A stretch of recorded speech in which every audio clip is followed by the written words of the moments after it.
As ondas eletromagnéticas possuem diferentes comprimentos de onda, denominados de frequência de onda. Essas diferentes frequências de onda fazem com que nós tenhamos ondas de rádio, ondas de micro-ondas, infravermelho, ultravioletas, raio-x e raios gama. Um espectro bem específico desse comprimento de onda ou frequência é o que a gente chama de luz. A luz ela possui um espectro que vai desde as ondas de 400 nanômetros até as ondas de 700 nanômetros. Essas ondas eletromagnéticas, nesse espectro, elas viajam pelo ar, chegando até o nosso olho. Nos nossos olhos, essa onda entra pela pupila, que tem a foco determinada pela córnea, essa parte de frente do olho, e o cristalino, parte que está mais interna. Após entrar no olho, essa onda eletromagnética chega até a nossa retina.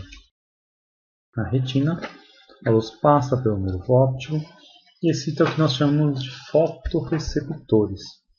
Esses fotorreceptores podem ser tanto os bastonetes quanto os cones identificados na figura.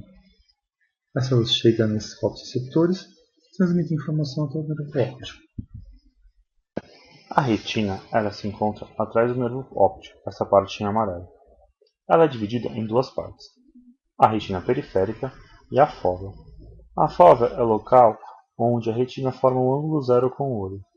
Isso quer dizer que quando os raios ou as ondas eletromagnéticas passam pela pupila, elas formam um ângulo reto de 90 graus e caem na fóvea, que é essa parte da retina.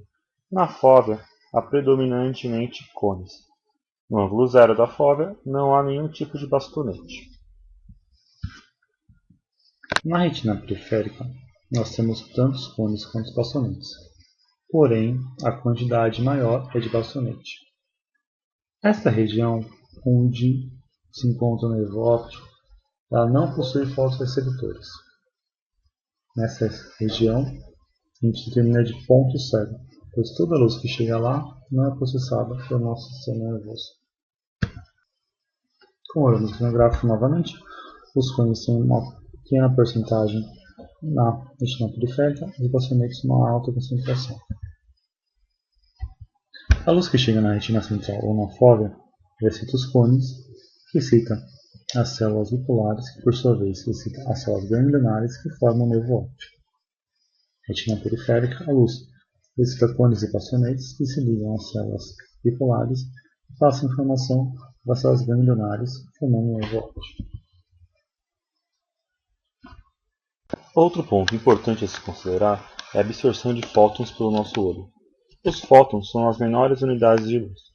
De cada 100 fótons, 50 já são refletidos ou absorvidos por estruturas do olho. Apenas 50 fótons conseguem chegar na retina, e dos 50 fótons que chegam à retina, apenas 7 são absorvidos. Deste modo, nossa percepção do sistema nervoso central tem que fazer alguns ajustes para compensar essa perda. Voltando a falar de cones e bastonetes, há diferentes tipos de cones. Nós temos os cones que respondem à frequência de 420 nanômetros e correspondem mais ou menos ao espectro da cor azul. Também há cones que respondem ao espectro de 534 nanômetros, correspondente aos cones de cor verde, e também aos espectros de 564 nanômetros, que correspondem aos cones vermelhos. Percebam que essas curvaturas elas se sobrepõem. Então, um determinado comprimento de onda pode citar mais de um cone. Já os bastonetes, eles apresentam apenas um tipo e são excitados quando chegam comprimentos de onda por volta de 498 nanômetros. Essa combinação entre os diferentes comprimentos de onda, excitando os diferentes setores, dá uma vasta gama de percepção de cor no nosso sistema nervoso central. Os cones dos bastonetes possuem diferentes respostas neurais na célula ganglionar. Os bastonetes eles atuam em grupo, então vários bastonetes ativam uma mesma célula ganglionar. Porém, os cones eles ativam diretamente a célula ganglionar, então para cada cone a ativação de uma célula ganglionar específica. Então, por exemplo, se 5 bastonetes são excitados por 2 fótons cada um, eles geram uma resposta com um potencial de ação na célula ganglionar, porque essa célula precisa de 10 fótons, 10 polarizações que cheguem até ela. Já nas fases do cone, não, porque ele só responde a 1. Então, ou seja, ele não gera resposta em nenhuma célula ganglionar, porque na célula ganglionar acabaram recebendo 2 unidades de luz.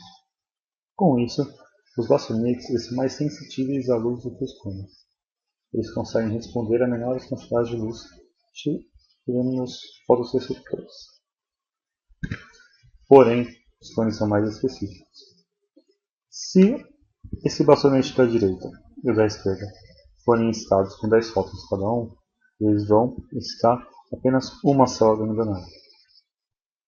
Do mesmo modo que se a luz chegar no bastonete da direita e no bastonete central. Já nos cones, se 2 cones receberem uma quantidade de luz de 10 fótons, eles geram resposta em 2 células ganglionares, correspondente a esses fotorreceptores. Porém, se em vez do cone à direita o cone central for excitado, ele gera uma ativação na célula ganglionar correspondente ao cone central, não da direita. Então, os cones permitem mais especificidade de luz. Os bastonetes são mais sensíveis, porém os cones são mais específicos. Com isso, nós temos diferença em como eles se relacionam com a percepção de cor. Os cones eles conseguem diferenciar uma maior gama de cores, nos permitem ver diferentes tonalidades. Já os bastonetes, por serem mais sensíveis à luz, eles dão informação sobre claro e escuro, ou sobre cores monocromáticas, ou seja, escala de cinza. Há mais uma grande descoberta da neurociência que ajuda a explicar o caso do vestido.